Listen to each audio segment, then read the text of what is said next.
Okay, so hi guys, we are going to be doing a little book review about Kevin Kwan's Crazy Rich Asians and the movie that was just made based off of it. I'm super excited for it because it's, first of all, it's a huge step forward for Asians. Let me think. 25 years ago, I forgot what the movie was called, but 25 years ago the very last movie made in Hollywood that was an all-Asian cast. 25 years ago. And then this is going to be the first rom-com that's completely Asian based. The first one that's going to have a male and a female Asian lead, which I'm super excited about. Not only that, but they're not dorky, they're not awkward, they're not socially, I don't know how to say that, like they're not socially inadequate, I guess. I don't know if that's like the correct word for it. We're not the dorky sidekick this time. We're not just the best friend that helps them get the girl. We are actually the center point and the focus of this movie. Like, it's insane. Okay, so hang on. Let me pull it up real quick. So my best friend gifted me an ebook version of this. I'm actually on the second book right now. So if you didn't know, Crazy Rich Asians is based off of a book. It's a trilogy. There are 3 books in it. The first one is Crazy Rich Asians, the second one is China Rich Girlfriend, and the last one is Rich People Problems. And it basically follows, I don't know, 6 or 7 different storylines based on different characters. But the movie focuses mainly on Rachel Chu and Nick Young, and they are actually kind of the main focus of this one. Oh my god, it's really hot down here. I'm sorry, guys. So this is what the cover looks like.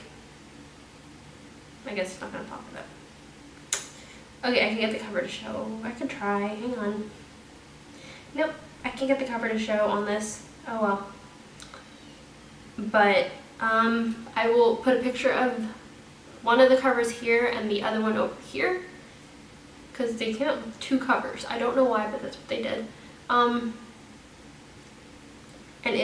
it's a novel, but it's a part of a trilogy, and they follow the same storylines. Basically, it's about Rachel and Nick. They're dating, and they go off to Singapore because Nick is the best man in his best friend's wedding, and it's supposed to be like the most extravagant wedding in, not history, but it's the Asian royal wedding. That's how they word it, and it's supposed to be like this $40 million wedding, and I'm super excited to see how it looks in the movie because I heard it's supposed to be gorgeous. It sounds really gorgeous in the books. Of course, Kevin Kwan, the author, admits that he never, like, it's not based off of any specific story, but he researched the islands and he researched all of this stuff, and he kind of made this wedding from scratch, and I think he did a phenomenal job. And I'm really excited to see how they do it in the movies, because apparently they only had 36 hours to shoot the wedding film, the wedding ceremony, and it just looks amazing in the trailer. I'm very excited to see what it looks like in real life, or not in real life, like in the whole movie, not just a tiny clip. So basically they go, I just went off on a tangent, sorry about that. So they go to this wedding, and Rachel's never met Nick's parents, simply because Nick is rich and he doesn't tell her like that he's rich, and so she's under the impression that, hey, maybe he's poor and he has to send money back to his family, and that's why he didn't want to introduce her. But no, he's super rich.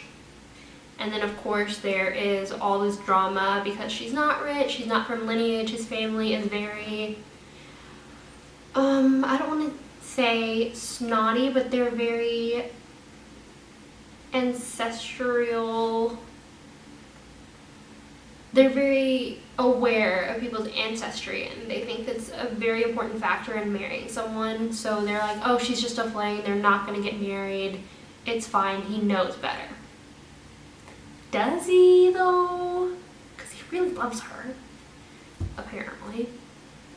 And so basically the story is a bunch of storylines. So the best way to describe how the story is structured is, if you have read the George R.R. Martin Game of Thrones series, or A Song of Fire and Ice series, then it's like that, where each chapter is a different character's point of view, and it could be based in a completely different location.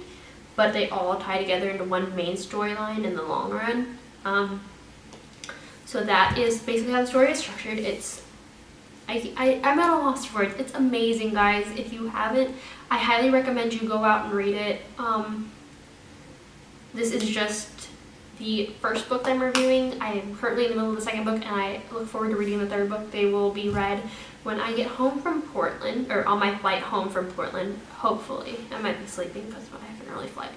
But hopefully I'll get it read, and I will put out a vlog, not a vlog, a book review for those two books as well, and then I will be sure to update this review whenever I see the movie to compare them. But so far, I've heard nothing but good things about the movie. It's, I believe, it doesn't exactly follow the book, but from what I've heard, that it leaves room for there to be a second movie if they decided to do that, which I would be very excited if they were, because I feel like this is such a huge step forward for Asians and Asian heritage, and we don't have to be ashamed of being Asian because we're not dorky, we're not awkward, we're not weird. I don't know how to describe it, but yeah, I'm so excited. So if you guys have a chance, please, please, please go watch it. So yeah, that's the general synopsis of the thing. Is a quick, I like to call these my 2-second synopsises. It's basically Rachel and Nick get on a plane, they go to Singapore to go to this wedding. Rachel's not rich, so when they introduce Rachel to Nick's mom's like, no, we're not doing that. You're not marrying her, this is fun, it's just a fling, right? So that's fine, but you're not marrying her. And so, further on in the book, the bride invites Rachel to go to her bachelorette party, and so there is not discrimination, but kind of prejudice against Rachel there because she's not rich, she's not dressed up super fancy, and of course there's like scheming to break them up, and other girls want Nick, so they're like trying their best to be like make Rachel jealous, stuff like that. And it's a good book. I don't want to ruin it for you, I don't want to ruin what happens for you, so that's the general synopsis of it. It's not a Cinderella story, but that's what the movie makes it out to look like, but it's really not. I'm sorry, I'm really, really excited. There are people outside and I'm scared they're gonna start making noise. So that is what I will leave you guys with. Let me know if you guys want to see me do a review of the movie and compare it to the book, or if you want to see a review of the next two books, or if you want to see more book reviews in general, or if you guys want to see, I don't know, a makeup tutorial, my bullet journal spreads, my travel vlogs. Just drop it down in the little comments. And then if you like this video, give it a thumbs up. And of course, if you want to see more, you can hit subscribe and then the little notification bell next to that if you want to get notifications on whenever I post my videos. Alright, I will see you guys next time, probably next week. Bye!